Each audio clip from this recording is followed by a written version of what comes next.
বাংলাদেশের কক্সবাজারে যে কারণে মার্কিন বাহিনী পৃথিবীর দীর্ঘতম কয়েকটি সমুদ্র সৈকতের মধ্যে অন্যতম বাংলাদেশের কক্সবাজার সমুদ্র সৈকত। সেই সাথে বাংলাদেশ একটি দুর্যোগপ্রবণ দেশও। ঝড়, বন্যা, জলোচ্ছ্বাস উপকূলীয় এলাকাগুলোতে বেশি দেখা যায়। হঠাৎ কক্সবাজার সমুদ্র সৈকতে মার্কিন সেনাবাহিনী ও বিমান বাহিনীর সদস্যদের উপস্থিতি দেশ জুড়ে ব্যাপক আলোচনার জন্ম দিয়েছে। সামাজিক যোগাযোগ মাধ্যমে ছড়িয়ে পড়া কিছু ছবি ও ভিডিওতে তাদের উপস্থিতি চোখে পড়ে, যা সাধারণ মানুষের কৌতূহল বাড়িয়ে দেয়। কেন কক্সবাজারে মার্কিন বাহিনীর আগমন? বাংলাদেশের কক্সবাজার সমুদ্র সৈকতে মার্কিন সেনা ও বিমান বাহিনীর সদস্যদের উপস্থিতি নিয়ে দেশ জুড়ে চলছে নানা আলোচনা। সামাজিক যোগাযোগ মাধ্যমে তাদের কিছু ছবি ছড়িয়ে যাওয়ার পর তা নিয়ে বিভিন্ন ধরনের জল্পনা কল্পনা শুরু হয়ে গেছে।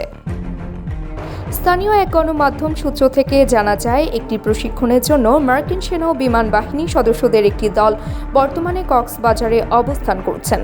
গত 18 মে এই প্রশিক্ষণ শুরু হয় এবং 4 দিনের প্রশিক্ষণ শেষ হয় 21 মে বুধবার সৈকতের হিমছড়ি প্যারাসেলিং পয়েন্টে। ফায়ার সার্ভিস ও সিভিল ডিফেন্স সদর দপ্তরের মিডিয়া সেলের senior staff officer Shahjahan Sikder বিষয়টি নিশ্চিত করেছেন। তিনি জানান, ইউএস এম্বাসির সহযোগিতায় চট্টগ্রাম বিভাগের ফায়ার সার্ভিসের কর্মচারীদের নিয়ে একটি সিরিজ কোর্স চলছে। এর আগে 27 এপ্রিল থেকে 1 মে হাই অঙ্গল রেস্কিউ ট্রেনিং শেষ হয়েছে। আর আগামী 8 জুন থেকে 12 জুন পর্যন্ত MFR ট্রেন দ্য ট্রেনার অনুষ্ঠিত হবে।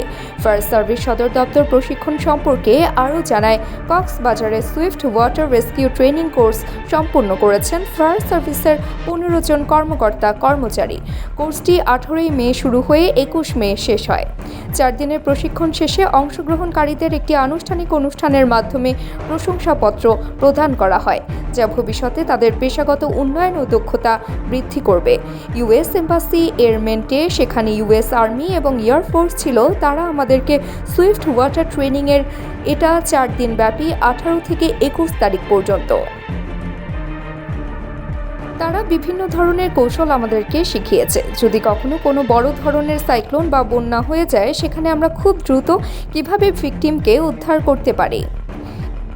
তারা অত্যন্ত দক্ষ ছিল এবং তাদের যে স্কিলগুলো আমাদেরকে শিখিয়েছে, আমরা যে কোনো দুর্যোগে সেই স্কিলগুলো ব্যবহার করতে পারবো।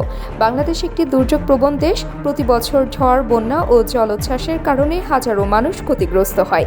এই প্রশিক্ষণে জলোচ্ছ্বাস, ফ্লাড বা বন্যায় ভেসে যাওয়া মানুষকে উদ্ধারের কৌশল শেখানো হয়।